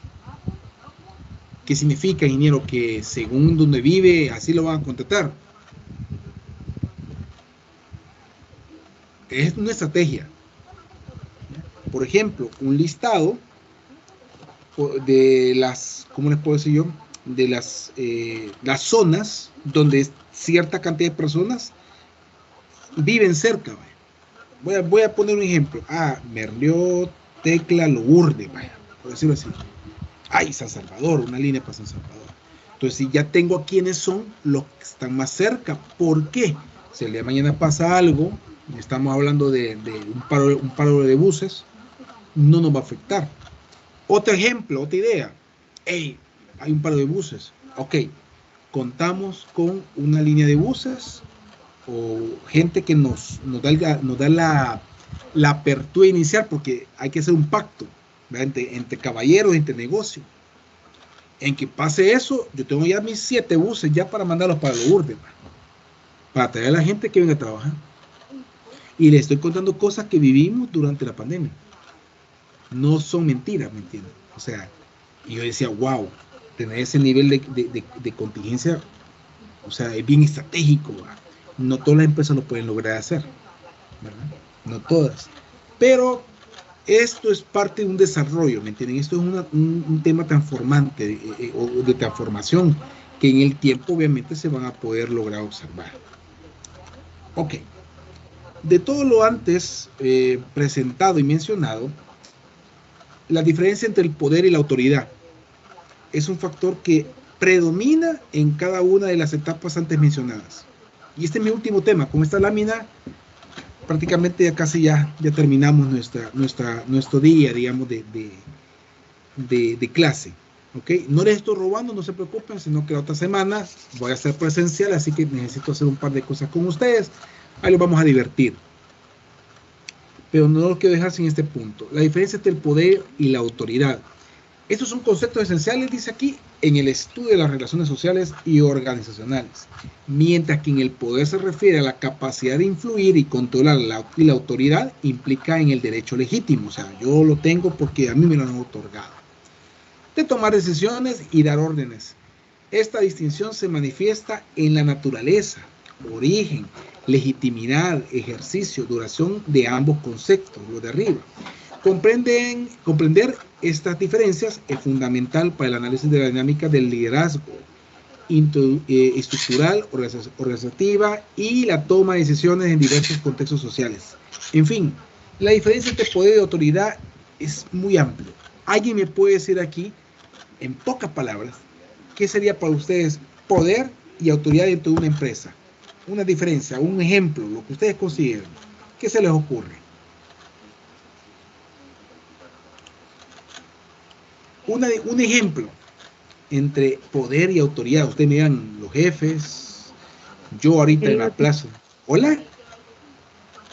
Tener mandos sobre los demás empleados que están bajo categoría. Ajá. ¿Eso qué sería, Leida? En el área de autoridad, porque se le puede dar a los demás.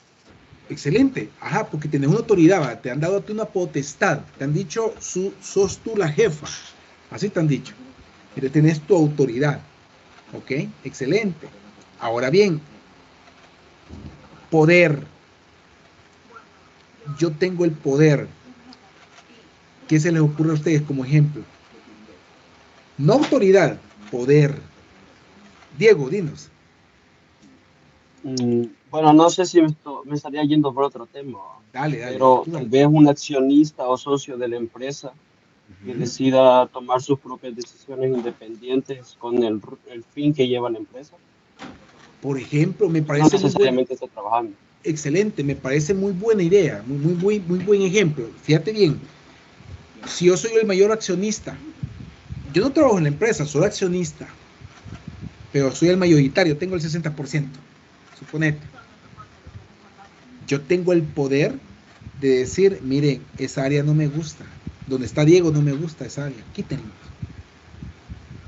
¿Cómo así?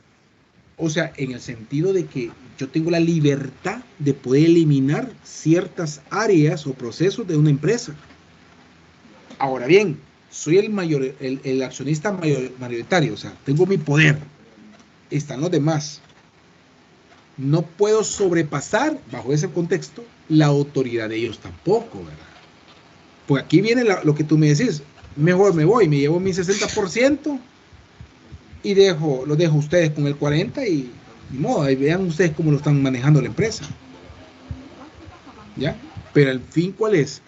Que el poder y la autoridad son dos factores complementarios al final. O sea, muchas veces a nosotros nos han hecho jefes.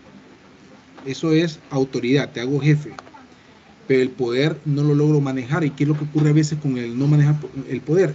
Aquel me cae mal, lo voy a echar. Le voy a decir a recursos humanos que no hace bien el trabajo. Cosas que pasan. Y es la maniabilidad que tiene en este caso esos dos factores. ¿Por qué traigo esto aquí a este punto? Dale, Diego. Disculpe. Bueno, una consulta. ¿Hasta qué punto deja de ser autoridad? Porque estaba pensando en otro ejemplo, como cuando hay una prestación de servicios, más que todo, lo más común es servicio al cliente. Cuando hay un control de calidad, ¿ese área de control de calidad tiene autoridad o poder sobre el operario? Uy, qué buena pregunta. Excelente. Tener la mano levantadita, Daisy, no la vayas a quitar. Ok, Diego, me parece tu pregunta súper buena. Ok, control de calidad. ¿Qué tanta injerencia tengo yo como control de calidad para decirle a producción, no sirve todo ese producto que ha hecho usted. Acá hay una línea de acción. ¿Cuál es la línea de acción en este caso? De que el departamento de calidad tiene la potestad en base a características, en base a metodología de calidad, lean manufacturing, etcétera, etcétera. Todo un montón de cosas en donde el de calidad dice, hey, mira, según la ISO 9000 tal, eso que tú me estás entregando no sirve para el cliente.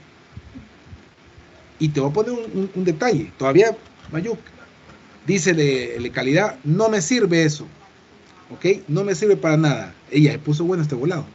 Vaya, ahí téngame la mano levantada, chicos, por favor. No me sirve la calidad ahorita, ¿ok? Porque va bajo estos requisitos que no cumple lo que el cliente me está comprando. ¿Y qué ocurre muchas veces? El de producción dice, no hombre, le voy a hablar al de ventas, porque el de venta me va a decir que le demos. Va a hablarlo, pero ahí es tu problema. Yo, mi trabajo como calidad, yo te digo que boté a la basura toda esa producción. Ya lo botalo. Ese es mi trabajo. Mi injerencia es quitarlo, eliminarlo, como calidad. No sé si me agarraste la idea, Diego, para que me caches ahí con ese punto. Sí, entonces sí tiene una autoridad legítima. Así es. Hay un poder, en cierta manera también, pero el problema que siempre surge entre calidad, producción y comercial es esa ambigüedad donde, mira, yo lo pruebo, dale, y el otro dice no. Esas son las ambigüedades y situaciones que pueden llegar a ocurrir en ese tema. Vamos a dejarlo ahí, espérate, vamos a ver. De ahí tenía a Daisy, después vamos a ir con Aleida, y tengo a Carmen por aquí. Ajá, Daisy, cuéntenos. Buenas noches, ingeniero. Buenas noches. Me pareció bastante interesante, ¿verdad? Este tema. Dale. Bueno, como le comentaba, yo trabajo en el área textil, ¿verdad? Hacemos camisa. El poder ahí es cuando, bueno, ahí donde mí se ejerce cuando, digamos, están haciendo una prenda, ¿verdad? Y son dos áreas diferentes. Una se llama coordinadores, que coordina, digamos, el soporte técnico, y el soporte técnico, digamos, que tiene como el poder. Él decide, él da las decisiones cómo se va a implementar la estrategia para hacer esa camisa. Entonces, el coordinador el coordinador tiene el poder. Obedece. Correcto. Entonces, me pareció bastante importante en el área donde yo trabajo, ¿verdad? Porque sí se ejerce bastante tanto el poder como la autoridad. Excelente. Y ahí hay un detalle interesante con lo que nos dice Daisy. Si la organización maneja esa sintonía, es porque ella dice, o la organización dice, hey, estoy de acuerdo en la manera de cómo se gobierna, digamos así, esa situación o ese contexto, bajo ese panorama, ¿de acuerdo? Pero es como una condicionante de la organización, ¿no? Ya, a veces, voy a poner aquí el ejemplo, está lo de la familia, la empresa familiar y la empresa, digamos, como corporativo. Entonces, la forma en cómo estos manejan es bien diferente, ¿ya? ¿Ok? Tengo aquí a Leida. Ajá, Leida. De ahí vamos con la otra. Buenas noches, ingeniero. Buenas noches.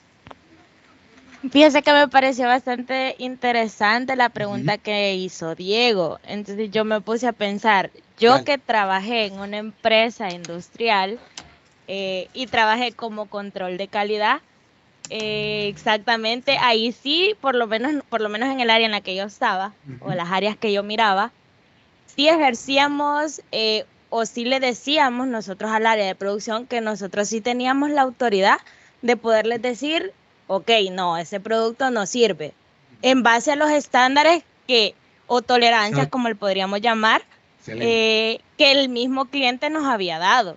Entonces ya muchas veces sí se da esa como controversia entre calidad y producción, porque ellos siempre creen tener la razón. Más sin embargo, es el tema de que nosotros estamos como más relacionados con los clientes, nosotros sabemos qué es lo que ellos quieren, claramente nunca van a querer perder lo que es la productividad que ellos han hecho en un turno o independientemente, ¿verdad?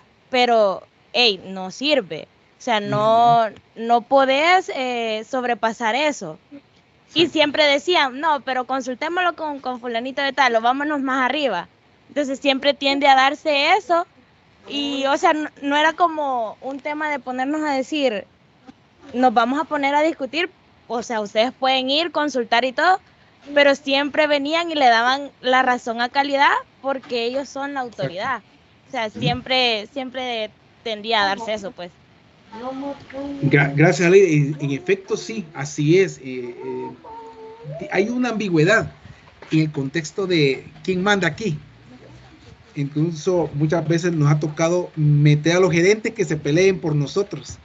Y ahí déjalo, ahí qué decían ellos, al final decimos nosotros, nos vamos a la casa y ahí nos dejamos peleando. Pero son contextos que ocurren. Carmen, Elena, dinos, de ahí va Camila. Tengo alguien más por acá. Hola, Carmen.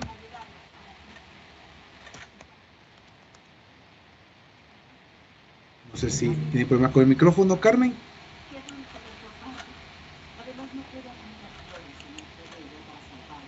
Hola, Carmen. El micrófono lo tenés activo, pero no se te oye nada.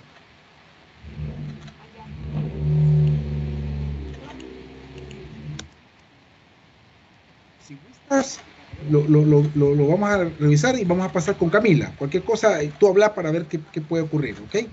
Porque si no se te oye nada. Yo te logro escuchar. Ok, Camila, si tenés un comentario. Sí, bueno, yo quería abonar un poco de pues lo que yo les comentaba, ¿verdad? De que en mi familia hay una clínica odontológica. En el caso de nosotros, pues los inversionistas no viven acá en el país, ¿verdad? Sino que están en Estados Unidos. Entonces, algo que era bien representativo era que si ellos tenían el poder porque eran los inversionistas, más sin embargo la autoridad máxima, se podría decir, era un familiar y mi persona, ¿verdad? En donde sí habían decisiones que sí se comentaban con los inversionistas por ser pues de temas un poco delicados, pero habían otras decisiones en donde nosotros teníamos toda la autoridad y poder para ejecutarlo nosotros sin preguntarle a obviamente los socios, pues porque ellos tienen otros negocios, otras situaciones, ¿verdad? En las que no siempre iban a estar como sujetos a contestarnos, ¿verdad? Nada más ese comentario. No, muy buen punto. Sí, en efecto, todo depende de la potestad que tengamos. O sea, el hecho que nos den una autoridad, que te digan jefe, gerente, supervisor, ¿verdad? En ese momento, tú tienes una autoridad dirigida de parte de la organización hacia ti. El poder puede ser ejecutado para bien o para mal. El poder puede llegar desde un cierto punto. El poder es ser autoritario. Es decir, yo lo digo porque yo quiero. Simplemente. Soy autoritario. Tengo poder. Y remate, tengo autoridad. Ahora bien, el poder pesa. Y para cualquier organización que estemos hablando, si yo excedo de mi poder, quien me va a venir a mí a recriminar, a plantearme, mira, ¿qué pasó, verdad? ¿Por qué hiciste eso? Son las alta gerencia. Entonces, nunca hay que creer de que el poder es único y yo soy aquí el mero y nadie me va a quitar. No es así. Sí hay un límite, que no lo han dicho, ok, pero hay un límite. Okay. No sé si, Carmen, si puede hablar. Ahorita no se te escucha. Vamos a pasar a Sara, aunque que tenía si gusta, Sara, puede comentar. Hola, buenas noches. A mí me parece bastante interesante porque en el lugar que yo trabajo hay como bastante jerarquía. Demasiada jerarquía. Entonces, por poner un ejemplo, yo trabajo en el área de tecnología. Entonces, a veces le piden al gerente del área que haga como un estudio de mercado de nuevas herramientas tecnológicas, ¿verdad? Y que ese reporte, y él va a consolidar su teoría de que se necesita esa herramienta por esto y esto y esto. Pero ahí, aunque esté bien fundamentada, si el gerente general dice no procede. O sea, por más tiempo que he invertido, por todos los recursos que invirtió, no se puede. Entonces, así pasa. Entonces, todo el trabajo se bota. Excelente. Si te fijas, hablas de este gerente y un subordinado. Entonces, obviamente, la gerencia va a caer sobre es subordinado. Aunque tenga la razón, es subordinado. La gerencia Exacto. Es la que al final decide. Ajá. Es el nivel. Ahí se tiene mucho que ver los niveles. Porque, por ejemplo, si fueran alguien iguales, hay un choque, ¿verdad? Y allí quien ganaría posiblemente sería quien tenga mayor injerencia con el gerente, o sea, quien es el mejor amigo, por decirlo así, ¿verdad? Ese podría ser. En este caso, mi jefe es gerente de tecnología y el gerente general, entonces siempre como una discusión, pero no, siempre el gerente general dice no, es que aquel dice que no, entonces no, Exacto. No procede. No tenemos fondos tampoco, no lo autorizaron y ya, salud. Ya, me siento identificado. Gracias, Sara, muy amable. Claudia Funes. ¿Me da su comentario? Hola, Claudia. No se escucha. Lo tienen mute ahorita el teléfono, perdón, el micrófono.